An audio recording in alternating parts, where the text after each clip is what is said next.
That came in hot. Yeah, real hot.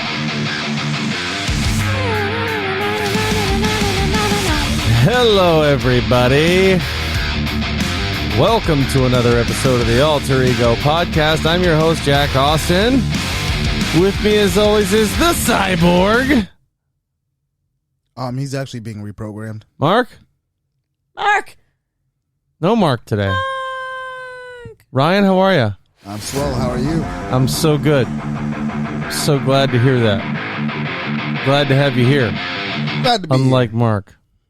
Well, you know, sometimes you got to get your system rebooted. You know what? He's got a lot of nerve trying to work and have a life and provide for his beautiful family. Cyborgs don't need money. Mm-hmm. That's true. Megan, how are you? Oh, just super duper. You good? I'm great. Good. I'm so glad to hear that.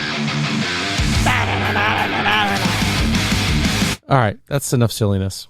No, it's not. It's never. Let's get into the episode, shall we? Yeah, we got a lot of stuff to talk about today. A lot of stuff, a lot of good news, and then we're going to be reviewing. And I'll tell you right now, before we get into it, this Army of the Dead recap is going to be chock full of spoilers. So if you care about that and you haven't seen Army of the Dead yet, you've been warned. And we're going to spend a good 30, 40 minutes probably going over the news anyway, so stick around. You don't know my life. Well, I mean, kind of do. You know who does know my life? Tony knows. Ford Supply Company. Ford Supply Company, baby. And the beautiful thing about Ford Supply Company going on right now is they are having an anniversary sale. Actually, by the time they would hear it, it's already done. No. And I tried to reach out to the Soap Don, and he was We not got having to. it. We got to talk to the Soap Don, see if we can get him to extend it. I tried. He's not. What he said was you should have been following the Facebook page and the Instagram at Ford Supply Company, and you would have known about it because he posted all about it. Oh, wow. I wish he'd get me ads and promos like this beforehand. I'm going to talk to him, too, see if we can get this extended through Memorial Day weekend, baby. I tried. We'll see what we can do. We got 2 out of 4 of us. Yeah. But the Alter Ego code does still work for 10%, so that's correct. Visit their website at fordsupply.com to order or order online and use promo code Alter Ego to get 10% off your order because it's real soap. So wait, when does the current deal end? It ends Sunday. So by the time for those of you out there in audio drama land, it's or audio podcast land, it's Thursday for us. You'll be hearing this Monday. And hopefully we've got it extended today. And $1 short. But if not, still go on and get your Alter Ego 10% off codes. That's right. Because you'll smell delicious. Yep. And nutritious. Your woman or man will be very happy with you. You know who else will be happy with you? Tony Anello's. Tony Anello's Southern Italian Cuisine and Grill is a hidden gem that's family-owned and operated on the outskirts of St. Petersburg at 1136 Pinellas Bayway, South Tierra Verde, Florida. This is a must-try for a homemade Italian lunch or dinner. Just remember to bring your appetite because the portions are very generous. Call for Rez today at 727-867-3577. Check out TonyAnellos.com. Roll Tide. So yeah, happy Memorial Day, everybody. If you're listening to this right now at the date of its release, happy Memorial Day. If you are a veteran that's listening to this right now, we love you. You're amazing. Thank you so much for your service and everything you and your comrades, new and old, do for this country and allow us to make silly voices on a podcast for you. 110%. Well, Memorial Day is more remembering the fallen.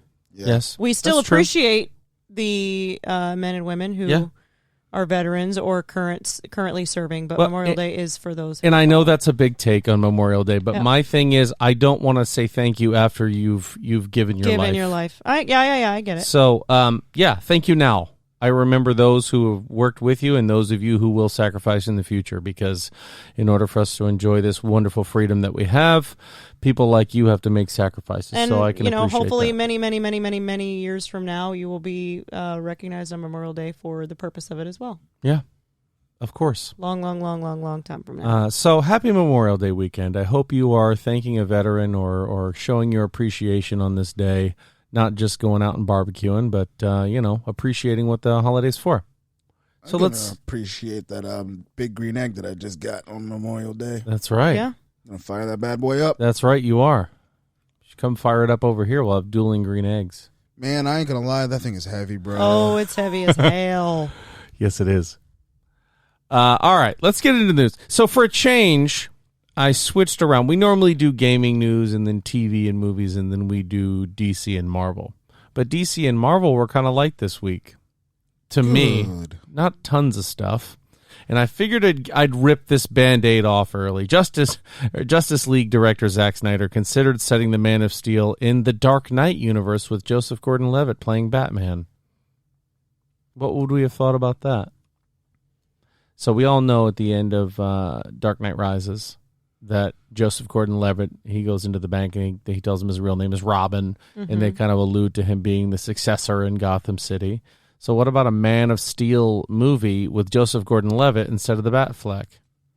I wouldn't be mad about it. I wouldn't be mad either because Joseph Gordon-Levitt is insanely good. He's a big fan of the show, too. Thank you. Yeah, I mean, everybody's playing Batman, so why not? I also don't mind that they would follow the kind of the plans and the blueprints for that story arc. I just, that to me, it's all woulda, shoulda, coulda. I don't really care anymore about that stuff because I wanted to see Heath Ledger tangle with a larger universe as the Joker. That would have been amazing. Yeah, and just throw it out there. Ben Affleck's back, so let Ben Affleck play Batman again, and let's get like a Catwoman J-Lo. Wow. Can I get that? What about Zoe Kravitz, who's already set to play Catwoman? Does she got an ass like J-Lo? I don't look at where people poop very often. Oh, wow. I do. I'd be lying if I said I didn't. Yeah. And J-Lo? Don't look at me. J-Lo poops good? I don't know. I'd like to find out, though. Good. Good. Well, I hope you and her... You'd have to with an ass like that. Her gastroenterologist get together and you can find out. Wow. Speaking of asses, DC Titans Season 3 release date set for August 2021. And they are showing images of Red Hood. I haven't seen the show. Maybe Mark is at home upset with me that I haven't seen it, but I haven't. What show is this? DC Titans. All right, you said Red Hood. I'm in. Yeah, I love Red Hood. I've been waiting for this to be happening somewhere. Convinced. Red Hood, let's do it. But it's hard to do a good Red Hood if you're not killing people. Don't bring Red Hood if he's not going to be able to bring the noise. Fair. Right? That's the whole purpose of the Red Hood, though. Don't bring Jason Todd unless he's actually killing people. Don't do me this CSI nonsense where you show up after the murders and go, well, it's that Red Hood again. Nah, I want to see him all in action, man. We all do. Here's a bit of interesting news. I don't think I said this. Correct me if I'm wrong. I don't think I said it last week, but James Gunn has gone on record to say he wrote the biggest action scene of his career for Margot Robbie. Yeah. Did we talk about that? No, but I saw it and was like, well, I don't know. I'm interested. I want to see it because we've all seen Guardians 1 and 2. He also did what's that movie? The one about the evil Superman, Brightburn. He did Brightburn. He's done what is it? The one about the worms that crawl into your body. Slither. Oh. Slither. I mean, that's not necessarily an action flick, but the biggest action scene you've ever done, I'm into it. I'm ready to see it. And Margot Robbie doing it? I think it's her before the Suicide Squad shows up to save her. When she says, "I can go inside and you can still do it." I think it's right after that. I'm interested. I want to see it. Like when she gets out of there before. Yeah. Yeah. I buy it. And that's it for DC news. Wow. That I have seen, that I have been privy to. But if there's anything else, let me know. Let's jump in. Let's see it. Let's talk about it. But I'm James Gunn going out on a whim to say, yeah, this is the biggest action scene I've ever done for anything. And it's for Margot Robbie's character. Let's get it. She's one of those good action stars that you really, I don't know, kind of believe in. You know what I'm saying? Like there's some action stars you see it and you're like, I don't buy that. Yeah. She's not one of them. No. Her and Charlize Theron. Let's get them in a movie. Speaking of femme fatales and good female action stars, something I got coming up here. Let's get into the MCU, shall we? We shall. Shall we?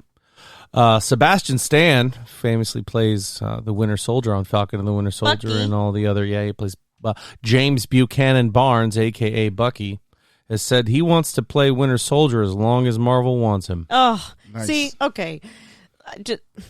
Can you grow the hair out for me again, though, bro? I was going to say, and Chris Hemsworth said the same thing about Thor, and that just makes me so damn happy. Yeah. Because, honestly, obviously, Thor is Thor to me and just in the MCU, period. But then there's Bucky, who I've always loved as that character, but has completely, like, enveloped into such a bigger character with Falcon and Winter Soldier. And I love him that much more. I gotta admit, I liked him in Cap, the first Avenger. I liked him a lot. I thought he was good. He had a good role. Then Winter Soldier, he was kind of meh for me.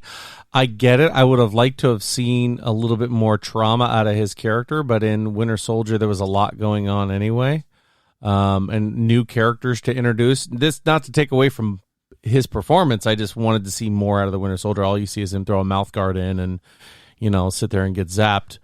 And then you have Civil War, which I really liked him again in Civil War. And then Endgame, I was like, okay, he's here to play a part. I get that. And it was kind of, I don't know, not really my favorite. But then Falcon and Winter Soldier, and they allowed him to be on screen every single show. And I was like, all right. Yeah. This is what I was waiting for. Yeah, see, I loved him in Winter Soldier. Just the long hair, not really talking.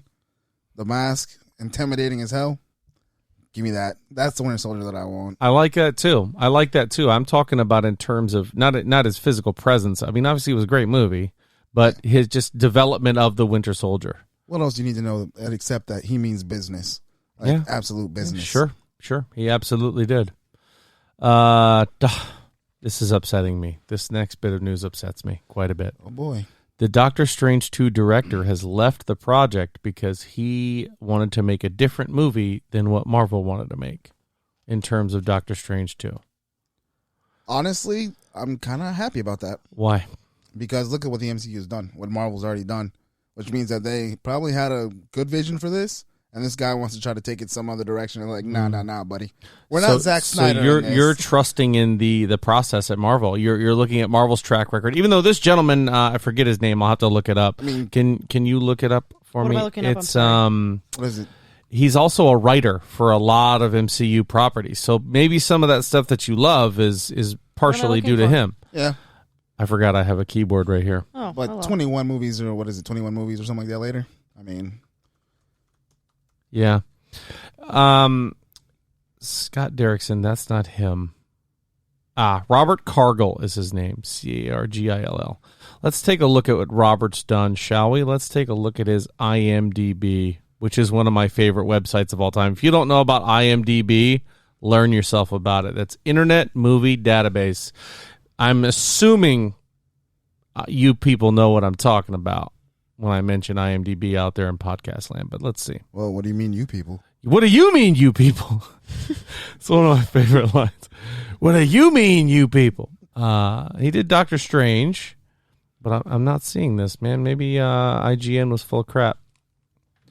They may have been. But he had a lot to do with Doctor Strange #1. He wrote it. So that's good. But I guess he's off of Multiverse of Madness. Anyway. I don't know. I was kind of worried because then I start seeing creators who say, oh, well, this isn't the movie I wanted to make and da-da-da-da-da-da. Anymore, when their movies aren't successful, they go to blaming the studio and saying, oh, their vision was fantastic. And Zack Snyder kind of opened the door for that, but we'll see. Yeah. But to see him jump away as one of the main writers for the first one, I'm just kind of like, okay. But you know what? At the end of the day, it does worry me, but I'm with you on the In Feige We Trust. Yeah, I mean, it must be something like that's got to be horrible because, I mean, Marvel normally kind of lets you seem to go with it and do your thing and not mess with your creative process. Mm-hmm. But if they're like, no, we got to step in, bro. No, you can't do that. Then it's had to be be something completely opposite of what they had going on. Because remember, you're not just making one movie; you're filling into this whole entire thing. Yeah. So, and what you're doing has to fit into it that. has to work. So, my guess is that he might have wanted to go a completely different direction. They were like, "Nah, fam." Yeah, and that's absolutely true. That's another thing that I want to get into. We'll circle back to Doctor Strange too. Don't let me forget that. The Sony has cast its Kraven the Hunter. Did we see this? I saw that. I saw it posted on the... You just posted that today, didn't you? Or somebody did? Perhaps. I saw it on Instagram the other day. Yeah. Kraven the Hunter is going to be played by Quicksilver, Aaron Taylor Johnson. Which I'm curious as to what that means for Pietro Maximoff if we see a different version of Quicksilver or what. I mean, I know we saw the kid in WandaVision, but technically he's dead, so you wouldn't see him at all, right? Yeah, I don't know. We'll have to see. But so he is signed for a Spider-Man solo film, so that's not going to be No Way Home. Doesn't matter. It's going to end up being after that. Another Spider-Man after it. I want to see more Spider-Man in the MCU, though. Yeah, me too. That's what I'm more involved in. But Sony's probably not going to give that up. I mean, they're going to put him in there, but not give him too much Spider-Man. You know what I mean? Like, yeah, you're right. You're right. I mean, they should, but you're right. So other folks that were approached to play Kraven the Hunter, rumored as Keanu Reeves. Was this the big Keanu Reeves role we were all thinking about? I don't think he'd play a bad guy. You don't? Nah. I think he would. But Kraven the Hunter, that would make a little bit of sense for him. Tall, dark hair, menacing, good with a gun. Yeah. Although Kraven doesn't just use guns. Brad Pitt was also approached to play Kraven. Is it weird to say that Brad Pitt might be a little old? Isn't Kraven the Hunter a little older? He's older than Spider-Man. I just don't see like that as a Brad Pitt type part. Me he neither. Seems to be doing more of the artsy kind of shit nowadays. So the last one that they approached that's rumored was Adam Driver, a.k.a. Kylo Ren. Don't know who that is. You didn't watch the new Star Trek or Star Wars iterations? What is it? Force Awakens and all that jazz? I will lie to you. Yes, I watched all of it. It was fantastic. Mister, I know you. See, now I know you didn't watch it because it wasn't fantastic. No, I've only seen the first original 3. He's a good actor. I think he's very talented. And he plays a pretty good bad guy. He's just a good emotional actor. Yeah. He's somebody that when he's conveying emotion, you buy it. And then we had a trailer this week. Well, last week for those of you listening right now. The Eternals. Mm-hmm. Oh, I didn't even see the trailer yet. You didn't? The one that I put in the chat specifically saying watch this? Man, I told you. I was like, I want to watch them sometimes, but then I just can't. I want to be surprised. Wow. Because sometimes if I see a trailer, I'll be like, nah, I ain't watching that. So I like, you know what? The Eternals is out. Let's just go see it. Okay. And whatever happens, happens. Well, I am not that guy. I am the one to watch it. 55 times. Yeah. Well, actually, I have not been really big on watching this one a lot. She's normally right. I've heard it 55 times, and I haven't once played it myself. That's false. But the day it came out, I watched it 10 times in a row, back to back. That's for sure. This is what he does. I don't want to psych myself out, man. I'll talk myself out of it. I'm not psyching myself out so much as trying to find plot points. And you know I'm a spoiler guy. I love the spoilers. He wants to try to figure it out for himself. I want to know. And then once, I'm the kind of guy who, if I'll see a movie and go, this is really stupid, and somebody goes, well, this happens, and I'll be like, now I have to see it. Yeah. Sometimes I do. That's just me. I don't know. It was a good trailer. I want to do an episode on the Eternals. We haven't done a deep dive character bio style episode in a long time. Minute, yeah. And I think the Eternals is one that deserves that kind of research and that treatment, because I think 95% of the folks that were out there in the world, the general public, saw the Eternals and go, oh, okay, they must be new. And knowing Feige and the folks over there at Marvel, that's not the case. There's no way. As a matter of fact, in doing a little bit of research, this is Jack Kirby's baby.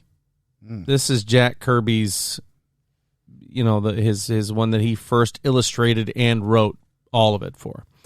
And, the two names in comics, as far as Marvel fans are concerned, are Stan Lee and Jack Kirby. So for that to be his baby and something that he loves, I'm interested. And did you know that some of the Eternals are directly related to a certain Mad Titan? I did know that one of them, at least, maybe was. They alluded to Angelina Jolie's character being related to Thanos. They said first cousins, but in further research, I didn't see anything that close. Oh. But we'll do that on a deep dive. I thought it was maybe his son or something like that. No. Or maybe that means... No. Don't be silly. Wrong. Don't be silly, Ryan. You're being a silly little goose. I am a silly goose. Let's get into gaming, shall we? Always down for that. Always down for that. Did you see the title for the new God of War has been leaked? No. In a kind of investors meeting sort of thing, a presentation, they dropped the title, and the director posted the meme of Captain Picard with his head in his hands, like, damn it. So apparently the name wasn't approved yet. Oh, leaked, air quotes. Yeah. Leaked. Accidentally on purpose. It's going to be God of War Ragnarok. Ragnarok. I think I did hear that somewhere. Yeah, accidentally leaked. Name had not been approved or signed off on. But you know what? It kind of goes hand in hand with the last God of War movie. Wasn't he in Norse mythology in the last game? Yes, it was. I don't own a PlayStation, so I don't get to play God of War, but that's, whatever. That's neither here nor there. If you ever want to play God of War, I'd be glad to bring you my PlayStation Pro so you can use it. PlayStation Pro. Right on. Well, yeah, that was a award-winning Game of the Year type game. People loved it. They said it was one of the best of the franchise, if not the best.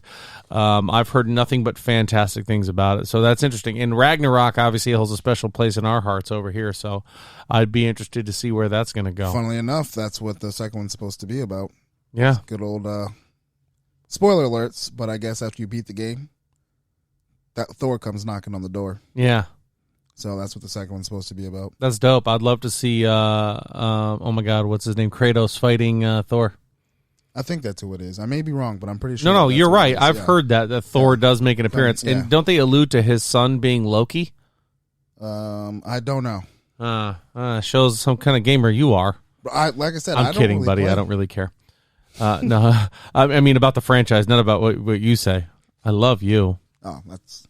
Thanks. You just can't say it back. Thanks. I love you too. Hey, thanks. We finally got an image from the Uncharted movie coming up as well. I'm pumped to see that. Showing Mackie Mac Wahlberg as Sully. I hope he has his departed Boston accent. I hope he doesn't. You hope he does not? I hope he doesn't. Why? I want to see that. His name is Sully. He could be from Boston. The talk about the pets down by the harbor. Down by the harbor. And Tom Holland playing Nathan Drake, the number one key character in the Uncharted series. So that'll be good to see. And Thursday, the 27th, Horizon Zero Dawn sequel, they showed footage from the new game, which is Horizon Forbidden West. Forbidden Wests. And they showed a bunch of amazing stuff. They said it looked really, really beautiful. I know that game has kind of a cult following, but no release date. I don't think it has a cult following. That game's just big. If you owned a PlayStation, you probably played it. I'm just going to say cult following, and everybody's going to agree with me. Okay. Like, oh, yeah, sure. You want to go through that again? I hear it's got a cult following. Oh, yeah, for sure. Definitely. Yeah. Mm-hmm. Definitely I've heard, Mm-hmm. Golly, I live a lie. BlizzCon, Blizzard, the famous gaming developing company, has already come out and said BlizzCon will not happen this year again. They are based out of Texas and California, but BlizzCon is typically held in California, which still has some strict restrictions when it comes to COVID-19. So they say this event takes a lot of time and effort and building and about a year to put together the right way. So they're not going to sit here and drag it along. They're just going to go ahead and call it now. Hey, just move to Florida, bro. Yeah. Right. But I expect to see something along the lines of BlizzCon Line, like we had last year, where they're just doing a digital presentation and making it free for everybody. Which, honestly, the way you keep disappointing people, Blizzard, might as well. What are they disappointing people with? Did they make the Diablo 4? Yeah. They're making it. Did they make the announcement? Did it come out? Oh, it's not they out yet. They don't even have a date yet. Yeah, and no date for that. Okay, then people are disappointed. That's all people really want. I got to agree. And let me from the outside looking in. Okay. Let me say this. there have been a couple times, more so recently, that I've seen you play some very random stuff that you have never played before. And what did I say to you? That you love me eternally, and my milkshake brings all the boys to the yard. And I said, this is kind of weird. I said, why aren't you playing the games that you usually play? Or, what is this new game that you're playing? You're like, well, I'm just finding new stuff to do because I'm holding out for Overwatch 2 and Diablo to come out. And, I'm just really waiting on those. And what did I say? It's a breathtaking rendition of my voice. And I asked you, and I said, I felt like I had a clone when do those come out? And you're like, I don't know. They haven't announced it yet. Exactly. That's exactly how you sounded, which means disappointed. Yeah. Now, there's a difference between disappointed and impatient, right? No. Yeah. But I mean, you have already been past impatient, I feel like, at this point. Yeah, but there was that debacle the last time they did it, and then they announced that stupid mobile game or whatever. Yeah, the Diablo Immortals. We legitimately watched the preview for Diablo 4 back in wasn't it Super Bowl time last year? Yeah, feels like almost a year ago. It was Super Bowl last year, which means we are approaching a year and a half, and we don't even have a release date. Exactly. Super Bowl last year was February, and that's what I'm saying. No. Last year. No, that's way too far. No, it was a long time ago. Okay. It was not in February. I don't know, but I'm just saying, I know a lot of people that's it. They want Diablo 4, and they want. I want Diablo 4. When Diablo 4 comes out, when Diablo 4 comes out, I will be spending an exorbitant amount of time on that one. Gotcha. But I'm on the same line. I mean, literally gamer, 1 year ago. Take your time. Is when the trailer came out? Yeah. Okay. Well, there you go. That's what I'm saying. But I thought that it dropped around something major that was happening. Yeah, no. It was an announcement that they're actually making it, which doesn't sound like much, but that's a lot of hope for the Diablo community, especially the way that they're designing it and how ambitious they're saying this game is going to be. It was an 11-minute trailer. And Blizzard it's a movie. And Blizzard is notoriously tedious and attention to detail when it comes to releasing their games and their IPs. Unfortunately, there's a lot of talent leaving Blizzard right now, too. A lot of game developers. We talked about Jeff Kaplan, for one. A lot of guys in the Warcraft team are leaving because Blizzard's merging with, who's the one that did Activision. Yeah, that's been happened. No, I know that's happened, but they've gone more towards the monetary gain and the mobile and trying to earn more money, as opposed to being the typical Blizzard that's just polishing their game and sending you an absolute diamond. Which is why, honestly, I'm not looking forward to Overwatch 2 because it's owned by Activision. It's just going to be more give me your money. I still am very much excited for Overwatch 2. I will be there day one. I will get whatever the gold edition is and then come out with a 3 times bigger beard going, what year is it? See, it just still feels like Overwatch 1.5 to me. Well, it's it's one of those things that we could spend a whole episode sitting here talking about too, because they're doing a lot of things differently than other games sequels have. They've never supported 2 titles at the same time like that. They're getting rid of one of the tanks apparently. Yeah, that's dumb. No, I disagree. Dumb. They're also adding abilities to all of them, and so you get rid of one tank, you're killing the queue time a lot. That's going to get you back in the game a lot faster. But anyway, this is not a Blizzard and Overwatch episode. Let's get on to the next bit of news for gaming. Actually, the last bit of news. Go ahead. You know how you fix that? How do you fix it? All those scrubs that think they can fucking play Genji, stop playing Genji. Yikes. Well, he's got playing DPS if you're not going to put out DPS. Learn to heal, bro. Learn to stand there with Reinhardt and don't dive in every person you see.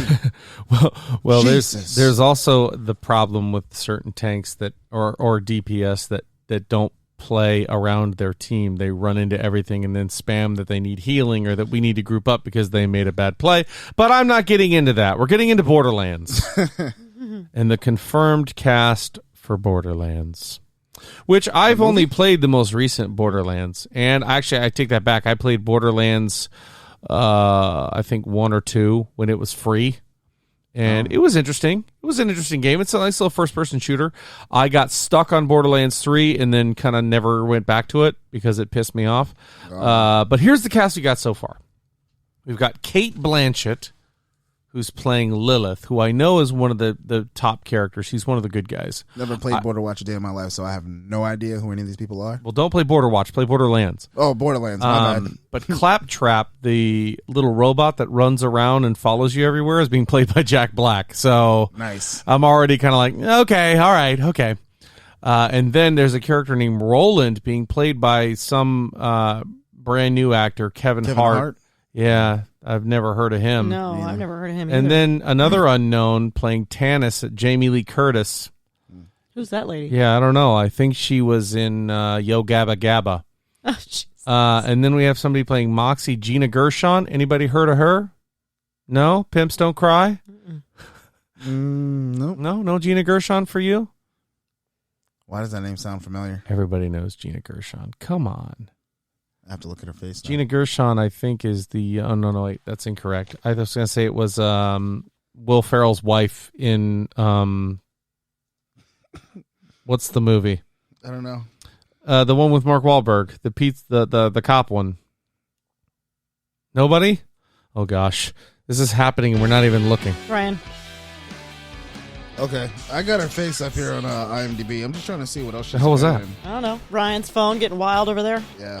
Gina Gershon, IMDb time. I know, like, nobody She that did listens not. to this show would probably know who she is, but she also plays I Jughead's bet you a lot of people mom. know it. She plays Jughead's mom in Riverdale. Oh, good. Jughead, who's the twin. What's his name? No. Oh, yes. Oh, were you about to challenge me on that?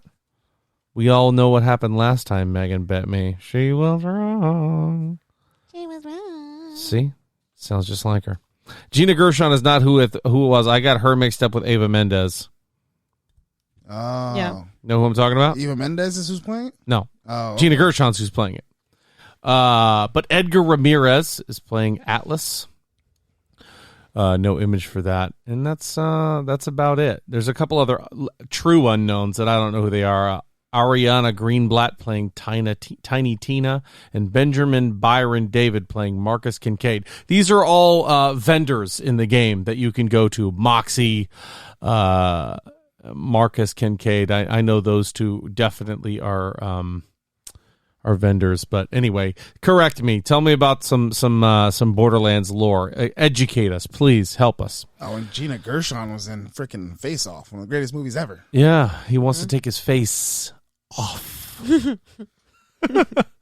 Oh, classic Nicolas Cage. Okay, so on to TV and movie news. Even though, you know, the Uncharted was kind of both, I guess. Sonic 2. There's a plot point revealed with, honestly, my favorite character in the Sonic universe. Knuckles. Being introduced as the sidekick to Dr. Robotnik, which, if you saw Dr. Robotnik in Sonic 1, you know that's played by Mr. Jim Carrey, and he was hysterical. Oh, he was Dr. Robotnik? Yeah, he was. Who played actual Sonic? The gentleman from Parks and Rec who plays John Ralphio. Ben, I forget his name, but he's a very, very funny human being. Yeah, he's good. And he played a great Sonic. Actually, I haven't seen anything that he's been in that I haven't liked. Ben Schwartz.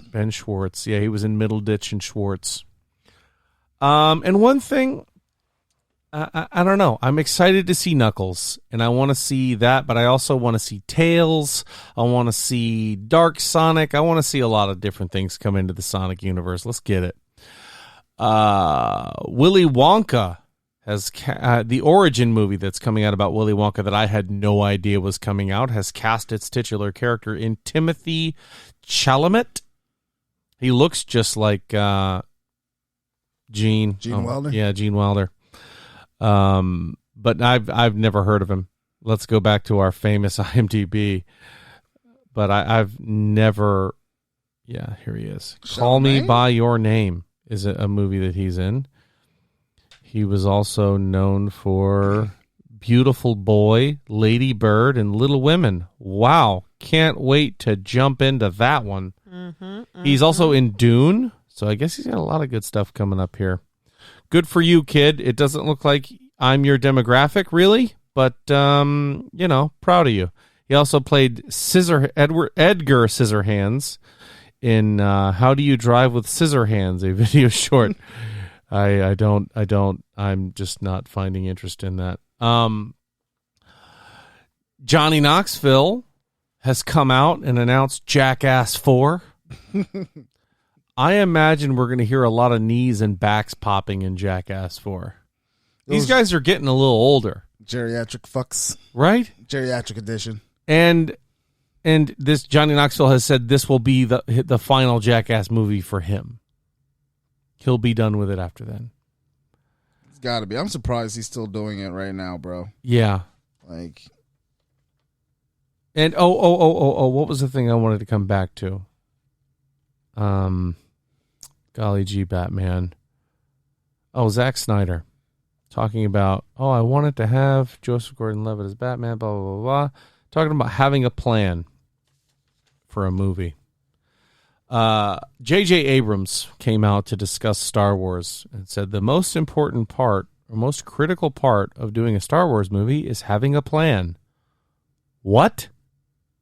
Isn't that literally your job as the director? Yeah.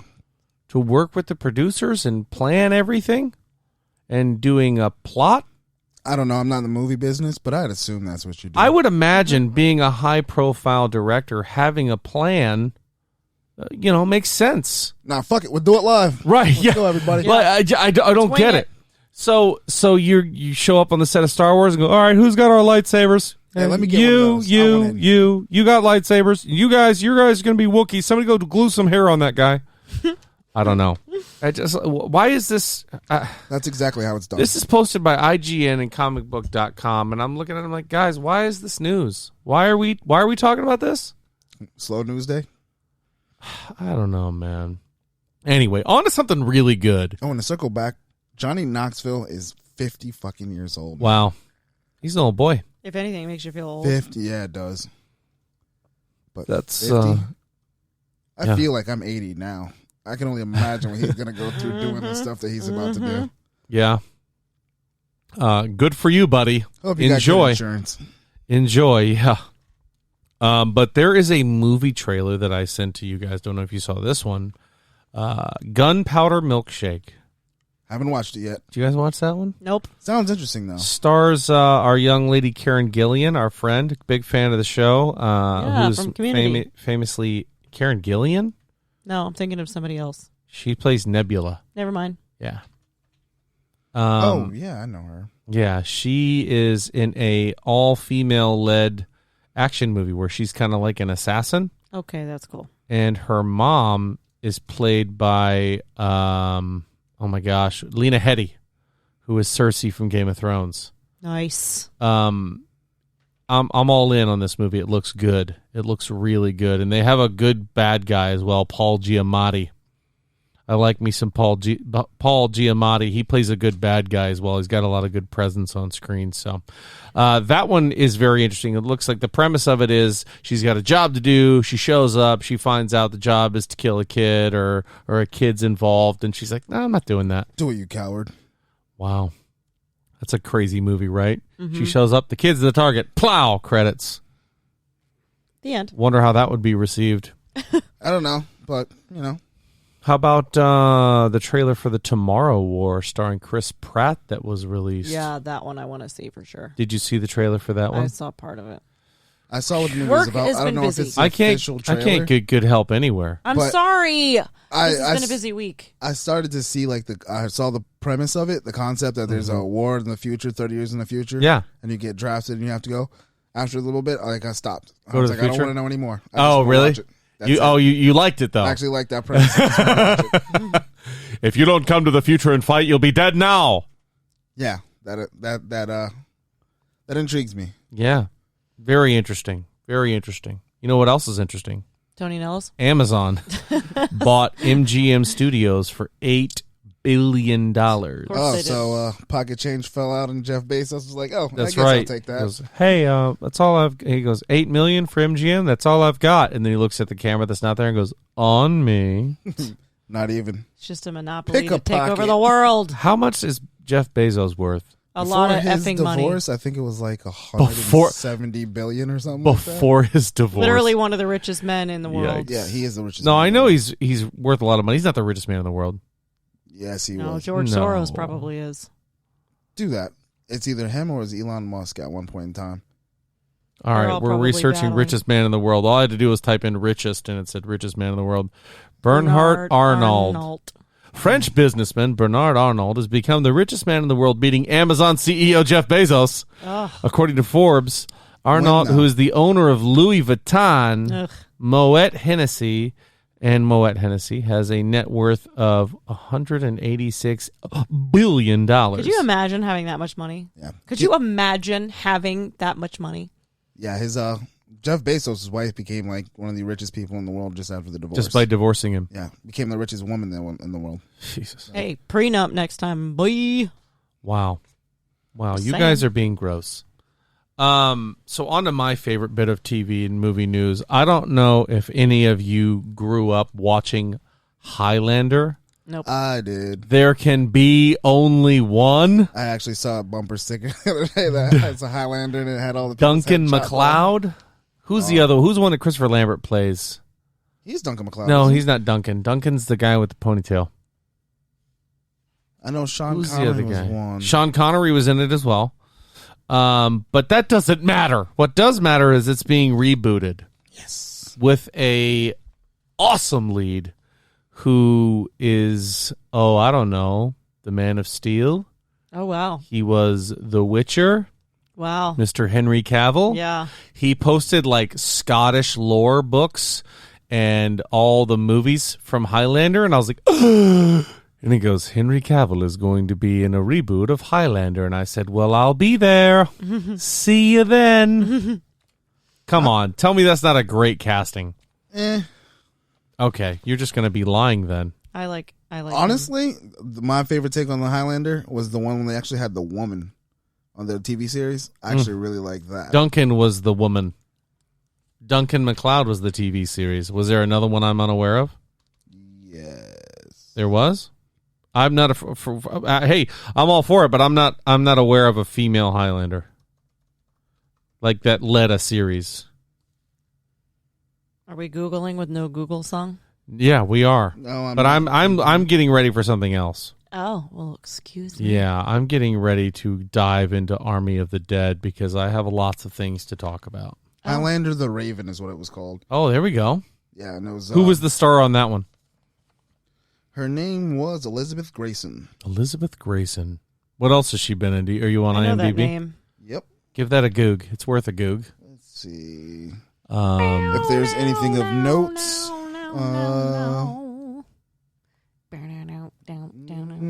Since you're not going to play the song, nothing great. It seems like. Let's play the Scar City. No, that's not the Google song. It's not. This is. She was in the 1990 version of The Flash. Okay, so not really much that people today would know much about. No. Okay, but that was my exciting one. Henry Cavill, rumored to be rebooting Highlander. There can be only one. Okay, so I very much appreciate all of you. We're going to take a really eensy-weensy little commercially breaky poo. And after that, we will be back to discuss Army of the Dead. You can also consider this your spoiler warning. We will be getting all up in the Army of the Dead. So if there's stuff you don't want to find out or you're still waiting to watch it, press pause. Go watch the movie now, please, and come back and listen to the rest of the episode. Thanks so much. We'll see you soon. And we're back here at the Alter Ego Podcast to talk about Army of the Dead from Zack Snyder. And if you didn't know Zack Snyder produced this movie and directed this movie, yeah, you'll find out 37 times in the first few minutes of this movie. It was there's a lot of slow-mo. Not even slow-mo. His name pops up. If you didn't catch that, his name popped up constantly. It was annoying. Is it because he's the director, the producer, the writer, and he did all that stuff. The janitor? He did everything on this movie. Literally, Zack Snyder. Okay, bro, we get it. It's his glorious return to the zombie genre from the original Dawn of the Dead. So is this what he did in between things when he was fired there for a minute? Did he do Dawn of the Dead? Yes, he did. I did not know that. Yeah, that was his big movie, Dawn of the Dead. This one wasn't good. Which, wow. There were good things about it. There were bad things about it, and there were good things about it. All right. I'd like to hear the good. So, the good, honestly, I thought visually the movie was crazy. If I had to say anything was good about it, I did like Batista. Really? Yeah. That's kind of interesting when he's one of your best actors in the movie, other than Tanaka. The guy who plays Tanaka is fantastic. He also played Scorpion. What is his name? Oh, that's why I know his face. Hiroyuki Sanada. He plays Bly Tanaka. And the premise of this movie is peasy Japanesey. Yep. So, in the beginning of the movie, you're showed Area 51. And Area 51 has 4 trucks coming out of it, and then 2 bright lights in the sky jetting off into the distance. And if you're not paying attention, you're not going to catch it. I did not catch that. So when you were just saying that, I'm like, And there are 4 trucks carrying one big payload, and they were meant to symbolize the 4 horsemen of the apocalypse. So basically, these trucks are carrying something that, come on, it's a zombie movie. We know what's in there. Yeah. But there's also these 2 newlyweds coming out of Vegas. So happy they just got married. Yeah. And apparently the guy's our buddies, the first one, he's getting a little gingerly put oral pleasure. Oh, wow. While driving down the road, and his Cadillac veers into the way of this convoy. And the convoy wrecks, and this giant cage comes out and lands on the street. And the military guys do what they're supposed to do. They call, headquarters, let them know what happened. And they say, "Where's the payload?" And they go, "The payload's on the street. It's open." Compromised. And they immediately say, "Get out of there. Do not be there. Get out. Go. Go, go, go, go, go. Leave right now." Pretty sure she was like, "Get the fuck out of there." She does drop the F-bomb, and I was like, oh my gosh. And she's like, "And anybody that you can't get to, leave them. Yeah. Go now." Yeah, get out now. Don't stay there. And naturally, a big, badass-looking zombie with dog tags and a crew cut comes out of this thing. And this is one of my complaints with the movie. We'll get to it later. Needless to say, there's an attack. And this entity starts attacking people, and as he does, they rapidly are turning into zombies just like him. And then they show them standing there looking out over the Vegas Strip. And I thought visually that was gorgeous. Great shot. And then they go into one of my favorite title sequences since Zombieland. Yes, I'm not going to lie. The opening was really dope. The sequence of the opening is showing the happenings of Las Vegas. You're following Dave Bautista and a group of people who you imagine do very nasty things for a living. And you are also seeing people that are typical sleazebags in Vegas getting eaten and turned into zombies. But they stop and show them in those little, like, here's my picture, here's who I am kind of thing. Yeah. And it's like still motion while the chaos is still happening around them, and that's kind of how they're introducing your characters to you. And I was like, I like this. I'm very much involved in this. And they show a lot of characters get introduced. So basically, after the whole zombie thing, they get walled off into Las Vegas. So the entire city of Las Vegas is quarantined and trapped in containers. And you see Batista is now working at a burger joint, and Mr. Tanaka comes up to him with a job offer, which is all in the trailer. And they say, "There's $200 million beneath the strip. You get $50 million if you go get the money for me." And I don't think Batista's in a way to decline that. See, I'm like, bro, you don't even counter offer. I'm going to go in there with a bunch of zombies. You've already been paid that $200 million. I'm taking at least $100. you can have half of it back. But if I go in there, I'm coming out with $100 million. Well, so I don't know if you caught that, but they alluded to that when they started doing their planning. So $50 million for me, $50 million for you, $50 million for this guy, and whoever else we get can split up the last 50. What I didn't understand was when he meets Tanaka, he's rude to him, like instantly. I mean, Tanaka's like, "Hey, I know all this about you," and he goes, "I don't need to be reminded of my situation, thanks." Well, because he comes in there and he's like, "Oh yeah, what is it? You protected the secretary or whatever, and you got a Medal of Honor." And he's like, "Yeah, I shouldn't be working a fucking burger joint. I know." Yeah, like you're not telling me anything I don't know. To it. Right, exactly. And so I get that, but I'm like, this guy's just here offering you a job. All you got to do is say no. Yeah. But it's a movie. Yeah, I like it. And I don't mind that mindset. Let's set it up for me. You know, let's establish that he's an asshole before all this happens. See, I don't even think he's an asshole. I just think he's just like... done with it? Yeah, like I'm working at a burger joint. Yeah, tell me something I don't know. Like I shouldn't be here flipping burgers, but that's my situation. He then sits there and you know, has kind of a...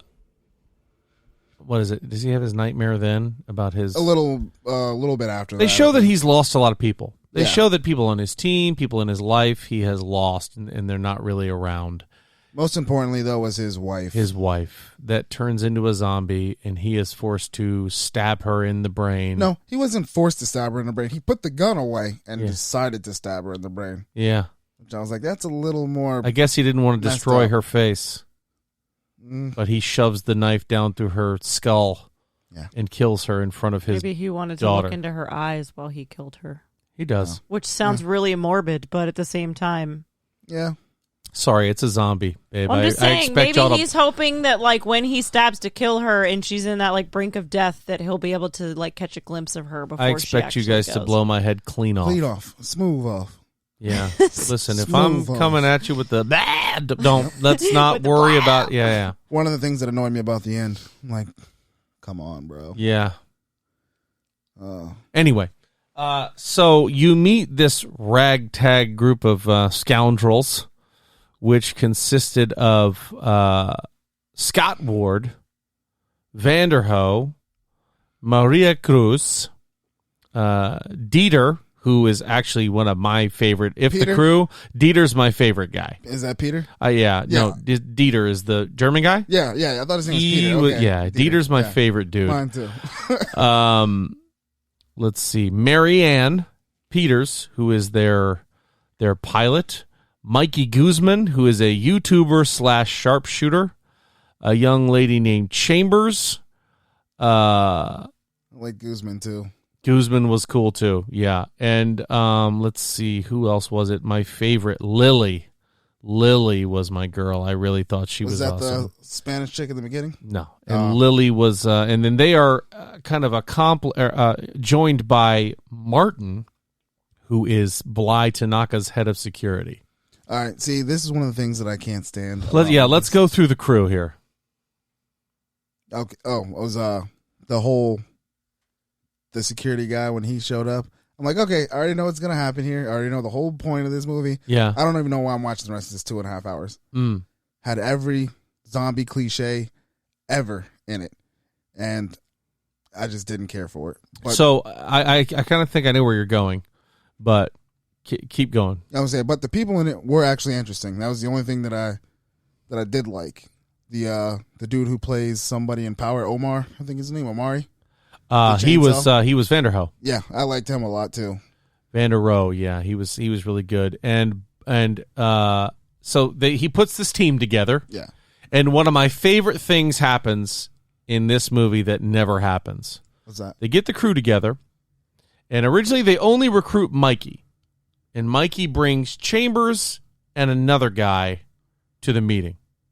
Oh yeah. And Bly gets about 5 minutes into explaining what's going on, and the guy goes, "What? No. I'm not doing this." My dog packed his ball up and went home. "I'm out." He goes, "What, dude?" He goes, "You're talking about zombies? Zombies in Las Vegas? You want me to go in there? No, I'm out." And he just leaves. Yeah, and I like how Guzman's like, "You were always talking all this hot." Yeah, you're talking all that trash. He goes, "Yeah, dude, I was talking shit." He goes, I was just talking though. I ain't actually going to go do it. Yeah. I'm out. I'm seeing you later. Yep. And he lives.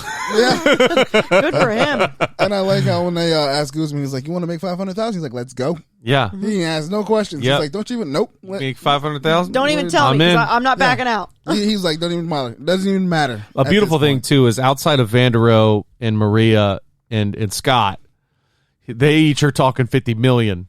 And then when they go to these guys, you want to make 200,000? Hey, you want to make 50,000? Hey, you want to make 20 grand? It's so in order for them to get into this city after they've found out this cakewalk of what they need to do is they need to break into Las Vegas and get down to the vault, steal the money, easy peasy Japanesey, as Mr. Hero or Mr. Bly Tanaka explains, and Dieter corrects him. It's you can't say Japanesey. And then the Japanese guy goes, but I'm Japanese. He's like, sorry, can't do that. And so easy peasy lemon squeezy. Lemon squeezy now. So, and the other one that I really loved was the pilot, Marianne Peters. The interesting thing about Marianne Peters, who's played by Tig Notaro, who's in Star Trek Discovery, is she was 100% CGI'd into this movie after the fact. Originally, her character was played by Chris D'Elia, who is being accused of sexually inappropriate contact with a minor. And so she was put into this movie. Yeah. And I am so happy for it because she was great. And you know what's honest? I couldn't even tell that she was CGI'd in there. Yeah. Yeah, it tells you about movie magic anymore. But so the point is they go to this quarantine zone. And this is where the problems start to happen for me. They go into the quarantine zone and they find Scott Ward Batista has a daughter, and his daughter works at the quarantine zone helping people who are not able to go out and live amongst everybody else because there's possible risk of infection. They don't know. They don't really explain why they're in the quarantine zone, but they're in the quarantine zone. Mm-hmm. And they are getting random temperature checks, things like that. If your temperature gets too low, you're probably a zombie, and they will kill you. Or, send you for treatment, and you get killed. And she is volunteering there to help all these people. More specifically, the biggest plot hole and dumbass plot point of this entire movie, the woman named Gita. The coyote. No, that's not her. Oh. Gita's her friend with the two kids. Yeah. Gita doesn't like being in the camp. Gita doesn't want to be there. She wants to be free. So her $1,000 plan is to sneak through Las Vegas, where the zombies are. I thought they were going there to get money. No. They were going in there to get through there and get out on the other side, I imagine. Maybe it was to go get money. They didn't really explain why Gita was willing to leave her two young children in the quarantine zone. I could have sworn they said it was about money. So I figured maybe she runs into a casino, grabs what she can, and then she gets out. There's a chance that happens. Like, it doesn't make sense to me either. Like, I didn't care for that part. Clearly, it wasn't very clear. Oh no! And so it was just used to make the daughter turn the end, right? Like I said, you could literally see every cliche happening in this movie when it was happening. So the young lady who is sneaking people into the quarantine zone in and out is Lily, aka the Coyote. She was arguably one of my favorite characters in this whole movie. I thought the young lady that played her did a great job. I thought her role was perfect for everything that she was doing. She is the person leading people in and out, and mainly she leads Gita into the quarantine zone and leaves them. So basically she sends you in there, you go do what you need to do. If trouble becomes the foot, she's out of there. She will leave you. And she does even make the quote, hey, I only leave people that deserve it, or if they don't come back. And I thought that was a good point of view. Hey, if you want to go in there, sure, I'll take you in there, but I'm not going to be responsible for getting you out. Nope. I'm going to wait right here. Yep. Hey, listen, I'm here with my full clips. You go off and play whatever you want to play. If you're not back by this time, I'm gone. And she does say that some people are gone, and then they come back. Some people aren't.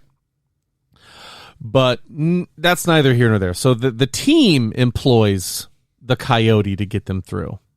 And the day of, Scott's daughter, who has made the introduction for them, is saying, oh, yeah, well, great, have fun. Then happens to walk by Gita's tent and hear her children crying and says, oh, she left us. So Gita has left her children to go into the quarantine zone. And Scott's daughter, in her infinite wisdom, feels it's a great idea that she goes with the team. She has to go into Las Vegas with them. To get her out. And Dave Bautista, or Scott Ward, looks at her pretty obviously and says, no, that's dumb. I'll go in there. I'll look for her. Like, look at all these guns I have. We will go look for her, but you're not going. And she's so insistent on leaving these children behind, the children that have been left. She goes, if you don't take me with you, I'm going to go in there by myself. Like, you are not equipped to change the water cooler, sweetie. And you want to go into Las Vegas with this team of killers that are armed to the teeth that do this for a living, and you take temperatures and change bed sheets, and you want to go into the quarantine zone to find somebody who's already abandoned their children. But it seemed like she could handle herself a little bit. But, you know what I mean? I didn't get that from her. Oh, see, I did when Perfect Guy was like, hey, I can teach you, and she racks the gun. And he's like, oh, okay. So she can rack a gun, but can she... I mean... take on 10 zombies at one time? Okay, I'll say this. Everybody in this movie has impeccable aim, and it was annoying. There would be crowds of zombies, and all of a sudden, all the headshots in the world. Oh, can I tell you the most... I'm like, whoa, that wouldn't work like that. The most annoying scene is the end when she's holding a handgun and fires like 23 shots before it empties. And of course it empties in the last one where she needs to hit the guy. Well, not to mention, it does. If it's empty, the last chamber cocks the slide back, and it shows it's empty, but she fires nothing. Click. Yeah. But in your last round, I'm nitpicking. It was to look good, which I get it. But they don't show her being a weapons expert. No. Anybody can cock a pistol. I get that. But for her to hit, or anybody else for that matter, to hit 20 headshots in a row takes unheard of accuracy. Now, when you're spraying a machine gun across a crowd, I get it. You're going to get a lot as far as like the zombies charging at you, but there was a lot more crazy accuracy. Too many headshots. Yeah. Yeah, one of the things I didn't care for either. Which, I get it. It's a movie. I can forgive that. I'm over it. One thing I can never forgive in zombie movies that I just don't get, and the only one that did this right to me was World War Z. Still haven't seen that yet, and I'm waiting to. Why are you going into a zombie quarantine zone with short sleeves on? What's the first thing you use to defend yourself if somebody is coming up at you? Your arms. Your arms. And what happens if you get bitten by one of these things? You turn into a zombie. Yep. I would be wearing a turtleneck. Tactical, sure. I don't care if it's I'd wool. be wearing 20 turtlenecks. I'd be risking, right. I would look like the kid from Little Giants who's covered in saran wrap. Right. Like, my mom said the tactical gear you gave me wasn't enough. As they pop his nose So booger. Pop my nose booger. I'm about to go into Las Vegas, but you know what? I'm wrapped up. Yep. These zombies are about to give up on this bubble wrap before they actually get a taste of flesh. But no, all of them are wearing short sleeves. Yep. And there's so many points. Like the one point when they're dropping the glow sticks. Yeah. And she's following behind. And the last girl, the guy throws the glow stick to get rid of her because he thinks that she alludes to he's talking about Martin. We'll get into that. Suspicious. Let's get into the first thing when they get to the quarantine zone. Okay. I just wanted to talk about but like she's walking trying to get through these zombies. And I'm like, bro, do you really think Batista and 4 other people walked through this? You don't have the common sense to go the fuck left? Yeah. Come on. So first of all, they get into the quarantine zone with the gentleman you talked about who she racks the gun in front of, who is from Sons of Anarchy as well. Juice. Yeah. He's Theo Rossi? I think that's his name. Theo Rossi. He's clearly somebody abusing his position of power. He's kind of a rapist and a sexist, it's alluded to, and he's abusing people in the camp. So the coyote comes up to him and says, hey, you should come with us, make 20 grand. And he's like, yeah, hell yeah, I'll make 20 grand. And then as soon as they walk in, this was the first big, oh, shit, to me. I saw it coming, though. She shoots him right in the leg, or is it in the groin? In the leg. She shoots him in the leg and drops him, taking his gun first. She kind of flirts with him a little bit. As soon as she starts flirting with him, I'm like, he's dead. Yep. He's dead. I don't know why, but he's dead. Use him as like bait, like we're gonna shoot you. We're gonna go this way. You go that way. And this is kind of where zombie lore has changed for this movie. See, my wife liked this part, like the whole king, queen, it's their kingdom. I didn't care for it because it did not make any sense to me. So the way it's explained to us as the viewer is that this alpha zombie that's come in and take care of things is running the show in Las Vegas. He is able to create more alpha zombies, but if they bite things, they just turn into the regular flesh-walking zombies that you're used to. But this guy is extraordinarily strong. He can communicate. He does all kinds of stuff, and he's the one that makes the other alphas. And he has this hierarchy now of other alpha zombies that listen to him. And there are zombie tigers, zombie horses, zombie all kinds of animals. But I think you only see the two. You only see the horse and the horse. But they are following his commands. And on the opposite side of him, there is the bride, who we see first. Yeah, which doesn't, I don't know. How do zombies even have children? Like, at that, anyway. One of those things that just gets me again. Like, why? Well, so they attract the bride with shooting Cummings. And the coyote, who everybody draws on her instantly, is like, no. This is how it works if you're coming in here. Which I understand why she wouldn't have explained that beforehand, because the guy Cummings would have been like, I ain't going in there. Yeah, exactly. So she is basically buying passage through Las Vegas. Sacrifice. I'm going to offer you this guy. You guys just leave me alone for an hour. And it works.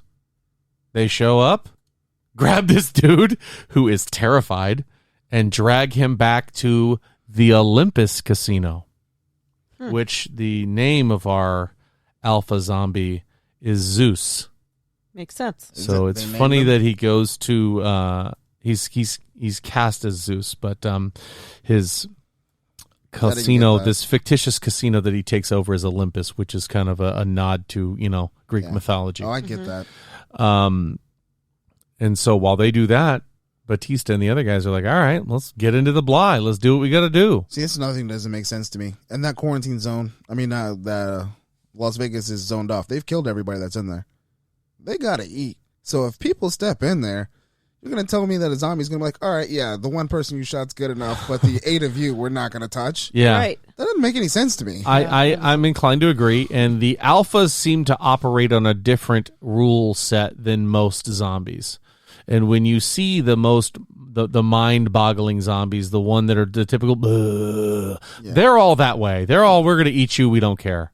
But the alphas are the ones that they're buying off. And see, the other thing that I didn't appreciate about this movie was that they never really showed how he was made or what was behind him to give you any kind of insight into him. He just came out of a box. Well, you missed the aliens. So they were aliens that dropped him off then. Not that dropped him off, but I think it was collusion between the U.S. government and aliens to create him. See, now... There's also another theory that we're going to get into later that's going to really make it even more terrible for you. Okay. Yeah, let's... All right, Zack Snyder. Dive in further. Do your thing. So they get in, they clear out the Bly of these mindless zombies. And this is one of the coolest walkthrough sections and action sequences of the game. Movie. This is one of the problems with this movie.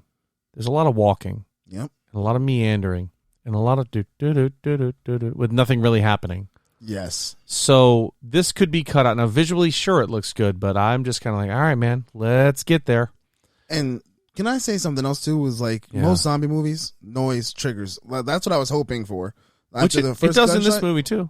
But there are some times, bro, when there are guns and then nothing happens. Oh, I see what you mean. Yeah, you know what I mean? And it's just like a few of them come. But if it's a whole city, I was expecting them to be like, encased and swarmed. And not to mention an abandoned city. Yeah, in Vegas of all places too. Yeah, you know what I mean? Like, I saw more action in Resident Evil. Well, I disagree. But when we go into that, so they clear it, they find out very first in the lobby, they find another set of blueprints. And they instantly realize Tanaka has sent a lot of teams into Vegas to do this job they're about to try to do. Which you should have known when they sent his head of security but with him. Here's the thing. That's the difference. They sent the head of security. Did they send the head of security other times? What happened? Probably. He had just got promoted.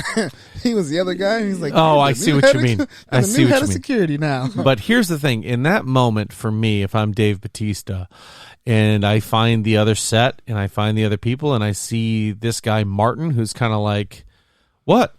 Yeah, no, I don't know anything about it. What do you mean? We're fine. And then, because this was after the fact that they went through the thing already, right? Oh, that's right. This is after we've lost our first party member. Yeah. And so you already had to have known something was up. You should have been on the lookout. So the girl, he tells her, you go first. And she's like, no, you go first so I can keep an eye on you because I don't trust you. And when we get to where we're going, we're going to have a meeting about why you're here. Yep. And so that's when you discover the first group of mindless zombies that are hibernating. What is that? They're just sitting there out of the sun in the dark area in a controlled hallway. I don't know why they're there, but they are thick and it's hard to get through them. Look like a kitchen. This gets to your point of how did Batista and my man Vandero make it through, and even Martin make it through, and our good friend Chambers, who we find out is a badass, does not make it through. Yeah. So basically all Martin does is go ahead of her because he says, I'll find a way through by dropping these glow sticks. Follow the glow sticks. That's how you get through the zombies. And he grabs one of the glow sticks, throws it down a hallway and goes, there you go, bitch, or something like that. Yeah, he's like, got you, bitch. Yeah. He throws it in a narrow channel of zombies. Yeah. Now you're supposed to follow the glow sticks. You look down, look up. Yeah, Batista ain't fit his big ass through here. And then you go the other way. Yeah, so she just someone that's supposed to be as smart as she is, she didn't get that? And she couldn't find any of the other teammates. Yeah. So all of a sudden, she's in a spot where she can't move, she can't get around, she can't back up, can't go anywhere. She's basically surrounded. Yeah. And this is one of the coolest sequences of the movie. My favorite in the movie, honestly. She pulls out a knife because one of them starts to, and he's like, whoop, got him. And then as they're starting to react, wake up. She is killing them as fast as they can wake up. And it's pretty freaking cool. Yeah. Putting them down quiet, She's not putting any bullets out. She is just whap, whap, whap, whap, getting them left and right. And then one that she kills falls up against, the dishwasher? Oh, no, it's one of those, like the baking racks, and it has the... couple of frying pans. What is it? Yeah, the baking sheets in it. Yeah. And so she's sitting with her dead arm, and eventually it just, and they go, boom. And then the zombies all wake up around her. And you're like, oh, shit. She starts fucking shit up. She is a cornered honey badger, and she does not give a fuck. She pulls out the heavy stuff, and everybody in the group now is kind of like, whoa, what's going on? And then, they see Martin, and Chambers, my guy, or Guzman, my guy, is like, yo, where's my friend? And he's like, she's behind me, man. I don't know. And you think he's got away with it. And then out of nowhere, she jumps through a window and has like two zombies on her, and she is still killing everything. Can we talk about how y'all just stand there and watch her die? Yeah. And she's like loose, and it's supposed to be a girl, and you don't pop off a single shot except for the one that kills her? Yeah. Like she died? She does end up getting overwhelmed. It in that annoys moment. the shit out of me because she fights through all of that, and then you're like, oh, she's got. She then does she comes jump out of the window. Yeah, exactly. She jumps out, and everybody's there. Exactly. Goose is there. Batista's there. The Coyote's there. Maria's there. Vandero, all of them. And not one of them fires a shot in that direction. They all just look at her like... They just watch her. Well, so there are other zombies around them that are starting to convene, but it was, as you've seen this team handle, this is not something that they couldn't handle. Yeah. And so she's just like, looking at Guzman while they're eating her arms off. Yeah, eating her and face they're all everything. carrying fuel for the helicopter. Yeah. And then he pops the fuel for the helicopter and it explodes all of them. Kind of a badass scene. Also, I want to go back to my helicopter pilot because she's the first one to say it. They're in that little tunnel before they get into this sequence, and she goes, hi, can we talk about this guy over here? Oh, the triage. She's like, let's kill him. Yeah. They're like, what? She's like, he's here to keep tabs on us. and make sure we do what we say we're going to do. Let's just kill him, take what he's got, and keep going so we can take whatever money we want. Yeah. And she said that, and I'm like, they should do that. Yeah. Oh, can I also say one more thing? You're going to take $200 million? Bruh, 4 duffel bags ain't going to get it. Yeah. That was the other thing. It's like, I will tell you this. Do y'all not plan? $200 million, I don't know if it would look quite that big. Yeah. Believe it or not, it might not look quite that big. That's a damn sure. It's a lot of freaking money, and it was believably $200 million when you look at it. But sometimes you remember Dodgeball. Yeah, like, money, $100,000, and then he opens it up, and he's like, it doesn't look the way you think it would look. It's literally a stack of bills right inside of an empty suitcase. But yeah, I was just like, okay, this neatly stacked money beneath the strip. Anyway, I could see if it was all hundreds pre-banned, but like being in a casino, you're going to have all different kinds of denominations. Yeah. So despite the fact that the fit has hit the shan, they plan over these other bodies of plans and architects that have been there. And Batista looks at the guy and goes, "You know anything about this?" And he's like, "Nah, man, I don't know anything." I'd have been like, "I'm going to kill you." Yep.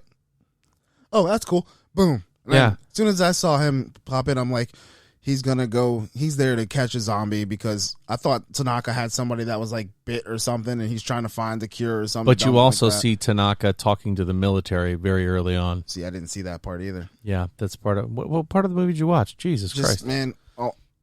Some of the things I watched, and I was just watching it like, man, let's do this. But yeah, so you know that this guy Martin's up to no good. He's already gotten one of the team killed. He's not there to play nice. He's a all-around bad character. And he goes to hand Dieter the security card to the vault, and it snaps back. He goes, just kidding. You can't have that. I have one of those. That's another moment. Oh, you got 2? Click. Yeah. Why do you have 2? And why is it strapped to you? You're dead. So now I don't need you. Sorry, but your connectable keychain is not going to keep me from keeping this card. So we don't need you. Oh, Bly, I'm so sorry. Your friend got killed. Golly gee, he was eaten by zombies. That's just the worst. Anyway, they still allow this guy to live. And so you find out the real plot. Dave Bautista and the team go down to start getting rid of the zombies and opening up the vault. And this guy, Martin, and the Coyote he says, I want to do a perimeter check and take her with me. And I'm kind of like, okay, perimeter check. They go outside, and it's found out that Martin is there to retrieve a vial of one of the alpha zombies' blood, which he goes a little overkill. He ends up capturing the bride and using one of those razor wires to saw her head off. Holy smokes. Yeah, it's pretty graphic. And as she's screaming and wailing, it cuts to our big bad zombie Zeus, who's looking out the window, and he's hearing her. And he's kind of like, what the shit is going on? And you see that he has Gita and 2 other captives. Yeah. And it's said in the movie that they take humans and take them and bite them one at a time and turn them into these, alpha zombies. And then the thing that kills me is he hears it and it's just like, I'm going to go back about my business. I thought he stopped when he heard it. He did, but he also grabs the girl and keeps doing what he was going to do. Oh. But then you see them doing that, sawing off her head, and him saying, I'm not here for the money. I'm here for this. This is how you create your own army of zombies. That's the ultimate WMD. This is worth 5 times what's in the vault down there. I don't care about what's in the vault. So basically, they're a distraction to get him out there. And the Coyote is like, listen, you said you'd pay me crazy amounts of money. I'm okay with doing this as long as nobody's getting hurt, and I'm, if you screw me over, I'll kill you. And so then you go back and see what the team is doing, and Dieter's working on the lock. And then we cut to our big Zeus riding through the city on a zombie horse, coming out to find his headless bride. Oh, boy. And that's when you go, oh, boy, this is not good, baby. So he takes her body back to the rest of the alphas. And then this is one of those other weird zombie things that I didn't see happening, but it's something that we see. He digs into her stomach and pulls out a translucent blue zombie fetus. I told the wife, too, like, while she's pregnant. Because he does this whole thing in the beginning where he's, like, hugging her belly. And I'm like, huh? Zombies and this, clapping cheeks. Y'all are dead, though. Yeah, you dead, though. Exactly. That bone that blood ain't flowing to the boner. No. You dead. Yep. Shoot. Anyway, but it has this blue glow to it. And then the blue glow goes out. I'm like, oh, well, maybe it wouldn't have done that if you didn't pull her out. But anyway, his baby is dead. His wife is dead. Zeus is angry. Technically, the wife isn't dead. Which you can... Wait, she was dead before. But actually, she's dead. Do head trauma, but he didn't actually do trauma to her brain. So she was still biting and snarling. And her head still works. And it was still around, which didn't make sense to me either. What didn't make sense is how she still shrieked without a body. Yeah. Yeah, because you have no windpipes. Yeah. Anyway. Yeah. But needless to say, the alphas are coming to get into the vault. And this is one of another big problems I had with the movie. Maria de la Cruz, or not de la Cruz, that's the actress. Ana de la Rodriga. And can I find, where's your boy find a microwave to microwave that hand? In the kitchen. Oh, that's fair. So they're trying to get into the vault, and Dieter eventually does set off all the traps, which was a very funny sequence. Yeah. Because he goes, yeah, there's some non-lethal countermeasures to keep you out of the vault, so you'll have to trigger those to get in. One of them is poison darts that this poor stupid-ass zombie walks into, and he's alive. He keeps walking, and these automated turrets go off. That doesn't kill him. He keeps going, and the wall straight up Indiana Jones squishes him like a grape. Ew. Yeah. And so after that, Dieter's able to get to the vault. They find out that he's got it open. They're seeing the money. Everything's great. And this character, who's kind of been his number two, Maria Cruz, is like, I don't care about the money. I love you. That's why I'm here for you. Yeah. And he's like, oh, I thought I ruined that. There's no backstory to build this up. None. To talk about how she likes him. She's just been friendly with him. Yeah. And all of a sudden she's like, you know, I love you, right? I'm doing this because I'm in love with you. And he's kind of like, typical Dave Bautista fashion. He's like, cool. Oh, jeez. Yeah, I love you too. It's great. Let's get out of here. Because he realizes his daughter has left the group to go look for fucking Gita, who left her children in the quarantine zone. We're just going to circle back right quick. Somebody call CPS on that bitch. For real. So she realizes that his daughter is gone, and he's freaking out, as you should if you're in a zombie zone with your daughter. And she goes missing. And so this woman is like, I love you. I will do this with you and help you get her back. We need to get her. Literally the next frame, she opens the elevator, a zombie pops out, rips her head off.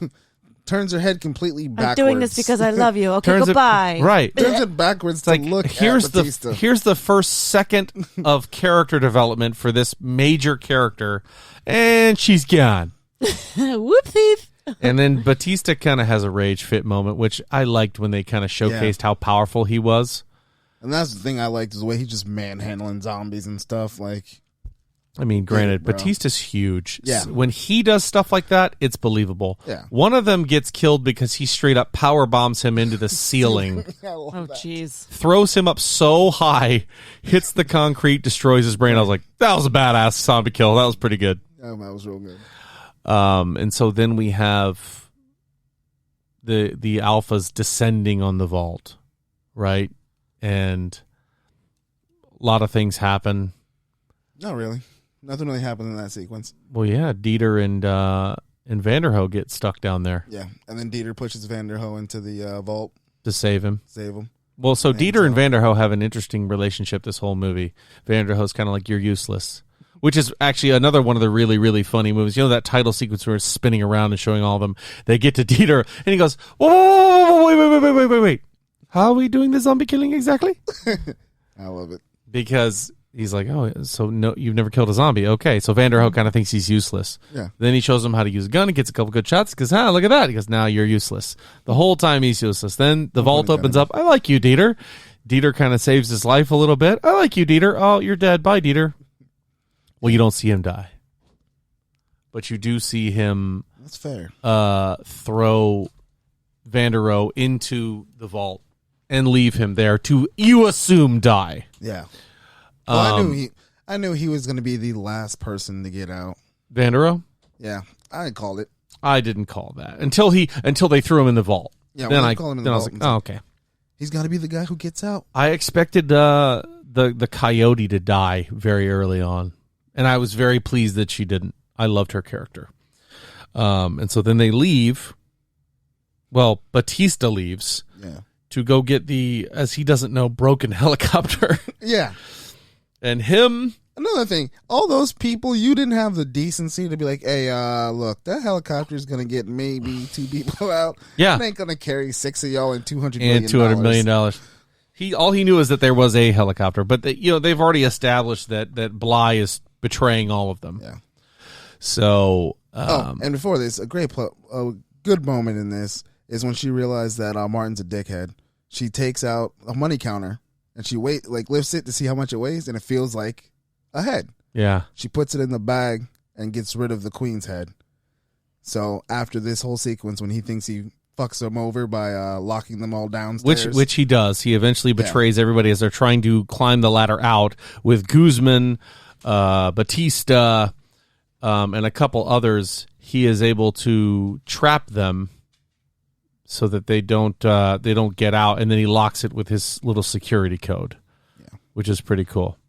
And so with the huge buzzsaw that they have, she cuts that area in the wall to get out. Yeah, and they have to go through a whole nother floor, which adds to a whole nother layer of zombies. Yep, the casino floor. Yeah. And they have, I think, arguably the best fight sequence there on the casino floor. That, to me, was the best one. That one, to me, was just a lot of shooting and circle spins. Is it that camera that they put on? Yeah, I think. No, it's not like that. Remember that? I just remember, hey, Batista's got a drum. A few times he takes a few shots, then he reloads, and then other times he's just then doesn't reload. I'm like, okay, that's cool. Yeah, but But so the thing that happens there in that sequence is one of the other things that I was like, wait, what? Because Guzman. Oh, and pause. Can we talk about this too? When they were down there in the trouble, you go down there for $200 million. Why does everybody leave the goddamn money? I love Guzman's the only one who grabbed the fucking money. Mm-hmm. He's like, I went down there for this money. I'm taking the money. And he's running out with bags on his back. Mm-hmm. No, everyone else is giving up their bags apparently.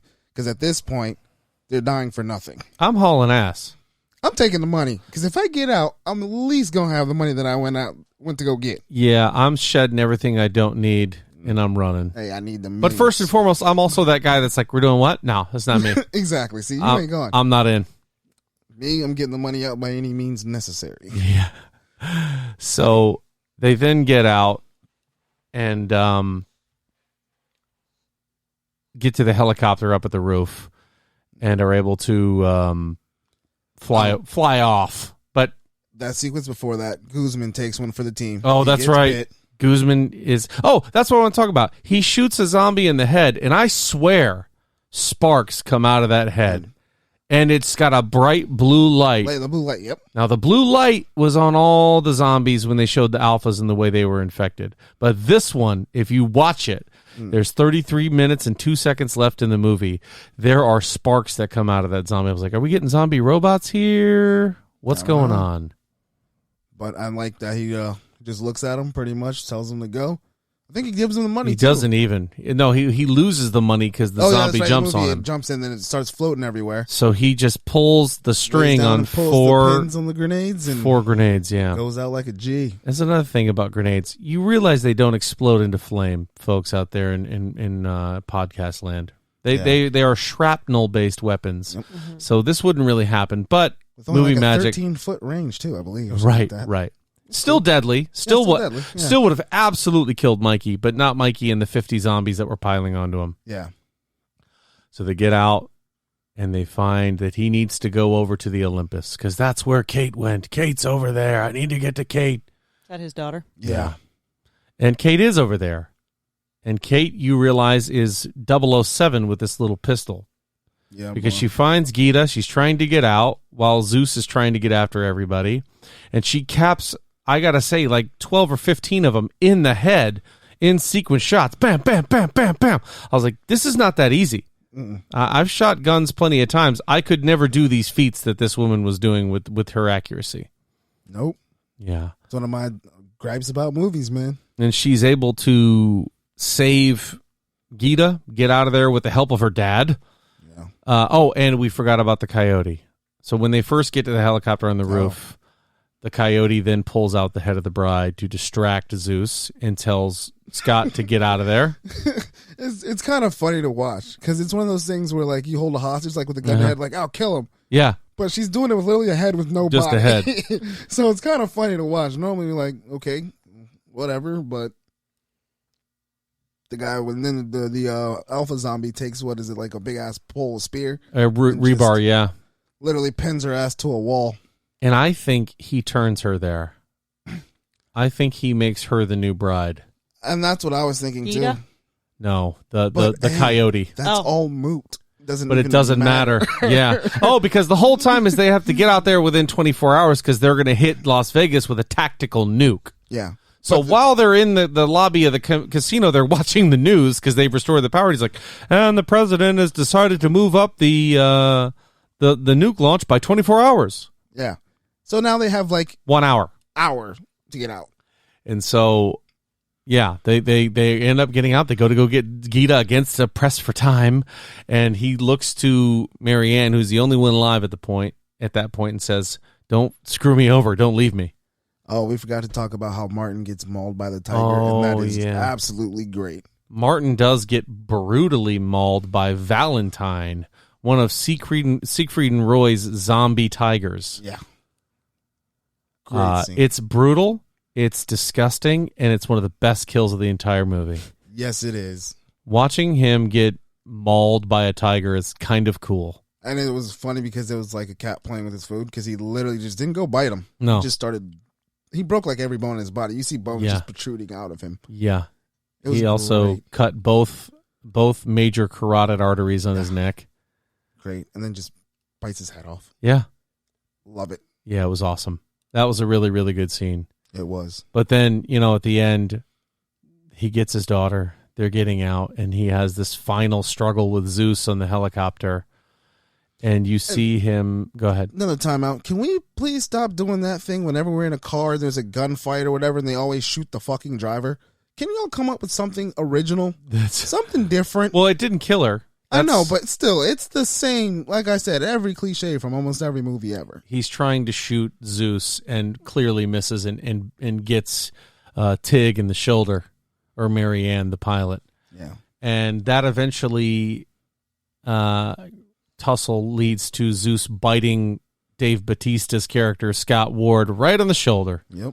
The spot that they're dead. Mm-hmm. Anything that's not an arm or a leg, they're going to get killed. So you're kind of like, we thought Bautista was going to make it. Nope. And so he doesn't make it. No, there's a touching moment at the end between him and his daughter where he does have just a little bit of cash that he gives to her to go on and start living her life. But then he promptly turns into a zombie. Yeah. And gets shot in the head by his own daughter. Okay, now see, that's the other thing I want to talk about. The end with, all right, since we're there, pretty much after this happens, what's his, Van House or? Vandero. He ends up coming up out of the ground, which let's not talk about the fact that it was just hit with a tactical nuke. And there'd be fallout all buried, over the place. For sure. Yeah. Radiation would be ridiculous. And he'd be dead. Yeah. But somehow he gets out and he goes to go buy a jet, of all things, rents a jet, which makes no sense. With the only one who saved all the money from down in the vault. Because he was locked in the vault. Yeah. So he had all the money. Yeah. Then he's on the jet, and then he makes a toast, and then he goes to the bathroom. And, of course, he was bit. Because he struggles with Zeus. Yeah. And they show that Zeus is getting ready to bite him, but that's when Dieter has his moment of saving his friend's life. Yeah. And you think he's fine. But he was bit. Yeah. He was bitten I was going to say, ago. how long ago was this? Because so everybody that you show bitten by an alpha, specifically Zeus, turns in seconds. 30 seconds tops. Now, this was like a little scratch. The teeth hit the skin, but the teeth broke the skin. Doesn't matter. Exactly. In that movie, if you're bit by Zeus, you're done. Done. Quickly. So how does he make it to Same that with point? Dave Bautista. Now, Dave's bite was a shit ton worse. Yeah. But he turns quick. Yeah. But Vandero's on the plane, headed to Mexico. Yeah. Just chilling, drinking with the flight attendants. The stewardess, you know? yeah. And so there's where you find the end of the movie is that he is basically an alpha zombie getting ready to go to Mexico. Yeah. Which so I hope he doesn't make a sequel. Well, it sounds like he might if he's taking it to a whole other country. Don't, because the first one wasn't good. I disagree. I thought it was for what it is, for what this movie was meant to be. I think it nailed it. I think there's a lot of stupid parts, a lot of ridiculous parts, but we're also talking about zombies being given to us by aliens and attacking Las Vegas. Now, see, if they may have really portrayed that and kind of gone into it a little more, I might be more on board. But for a 2.5 hour movie that was just every cliche zombie movie before, I don't need it. I didn't need 2.5 hours of that, and I don't need it again. Unless you're going to finally explain that, because this guy comes out originally, he kind of looked almost like the Hulk when he first showed up. He was huge. Looking, and I'm like, oh shit, okay, this is interesting. And the way he moved and just dropped, like, that was another thing that one of my complaints about the movie. So the way this movie shows you is like you're able to dodge bullets just by doing a little bobbing and weaving. No. He runs at a man with a fully automatic weapon pointed right at him, and he's unable to hit him in the head. Didn't he get hit in the head? I thought he got hit a few times, and he just kind of bounced off. Oh, he did in the movie because he's wearing a helmet. In the first part? No. See, in the first part, I could have swore he got shot a few times, and he was just eating the bullets, and I was like, oh shit, like this is a new turn. Like, this guy can eat bullets. How are you gonna kill him? Not to mention he heals. Yeah, like so. And see that, like, I would have liked more explanation of the zombie and what it is and how it came about. You would have done that for me. Maybe I care a little more and I understand a little more. But for right now, for this, no. I thought it was an interesting new take because we haven't had that kind of stuff in a while. I would have liked to have seen a little less walking, a little less meandering, and a little bit more character development. Again, I know it's a zombie movie. But see, why develop the characters when you literally kill all of them? You know that was going to happen. Because then you care when they die. Do you, though? Yeah. I'm one of those guys like, hey, man. The only one I cared when he died was or when she died was the coyote. She's the only one I was like, damn, I really didn't want her to die. I didn't really feel like that. I was a little more upset probably when Batista died because he's the main character. It's like, but I can see it coming because he's going to come full circle now. Now you have to kill your dad, too. Yeah. And quit being a bitch about it and just pull the fucking trigger. Like, that part killed me. Like, she's just sitting there. Yeah, her dad just died. Who cares? Yeah. Really? Right?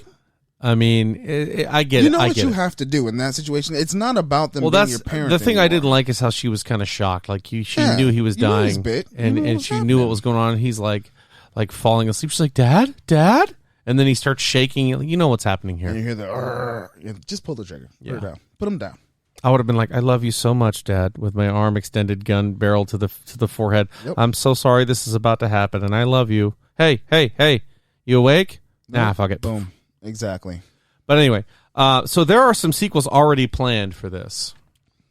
One of them being Army of the Dead 2, probably following what happens in Mexico if Zack Snyder gets the green light to do that, or if Netflix greenlights it, so to speak. The other one is Army of Thieves, which is a prequel that will focus on Dieter doing heists during the peak of the zombie outbreak, which is interesting because he didn't know how to kill zombies, so I don't really know how that works. Yeah. And if that was all encased inside of Las Vegas, I mean, inside, like, how does that even work? Yeah. How is that even a thing? I don't know. But what I do know is the one that I am interested in is Army of the Dead Las Vegas, which is an animated prequel series that will actually reprise a lot of the roles of Maria, of Batista, of all them. But the lead character who is not listed but will be in that is Joe Manganiello. Nice. Yeah, so he's going to be the main character of that anime series, which I am very much interested in seeing. I see the Punisher getting down. I'm about it. Yeah. Well, he's not the Punisher. That's John Bernthal. Oh, Bernthal, my bad. But that's Deathstroke. Deathstroke, yeah. Yeah, he's also was in what's the vampire show? The one with Bill. And, True Blood. True Blood. He was in True Blood. He was a werewolf there. Yeah, he also runs his own D&D. Yes, game. he does. Yes, he does. Yeah, that's something I'm interested in. I don't know. That was the movie. I thought it was entertaining. I thought it did enough to keep me entertained. See, for me, I was just watching it because of the podcast. I would have turned it off. It's not one that I'm clamoring to watch again, like Dawn of the Dead. That's actually a really, really bad. See, and I didn't movie, know that he made Dawn of the Dead. Yeah, because I actually liked that movie. I was telling my wife, I was like, yeah, there's like Dawn of the Dead, and what's the other zombie movie that I actually like? And I can't even remember it. 28 Days Later. Yep. As a matter of fact, 28 Days Later, and I was like, I heard I had to see Train to Busan. Train to Busan, yeah, that's a killer one. And like those are like the only good zombie movies that there really are. And then I didn't know Zack Snyder did Dawn of the Dead. Yeah, it's going to be a good one, man. I think he's going to continue that universe, and I'm interested to see it change to more than just, the slow ones biting people and them not being able to get away. That never ceases to get old to me. I want him to get smart. I actually like the Resident Evils just because they're entertaining. Yeah. And I like the video game, so it's kind of cool to see a big guy walking around tyrant in them, Yeah. But this movie gets a 4 out of 10 for me. 4 out of 10. Yeah. Well, you're hypercritical anyway. Yeah, I am. I'll give it a 6 out of 12. I'm very generous. I'll give your guys' review a 6 out of 12. Wow. That's dogging us. No. I guess we didn't sell this movie that well. Okay, 6 out of 10. 6.5. Wow. It's called the Great Junk Rat. You guys can keep the 0.5. Give it a 3. All right, y'all. That's going to do it for us. Have a great week. Have a great Memorial Day. Enjoy time with your families if you have the opportunity. We will see you next week. We're out. Bye. If you got 2.5 hours that you want to just throw away, watch Army of the Dead. Starring Dave Bautista. And a bunch of other people, apparently. Directed by Zack Snyder. I'm doing the outro in slow-mo. There's nobody... No, I didn't pick up on that.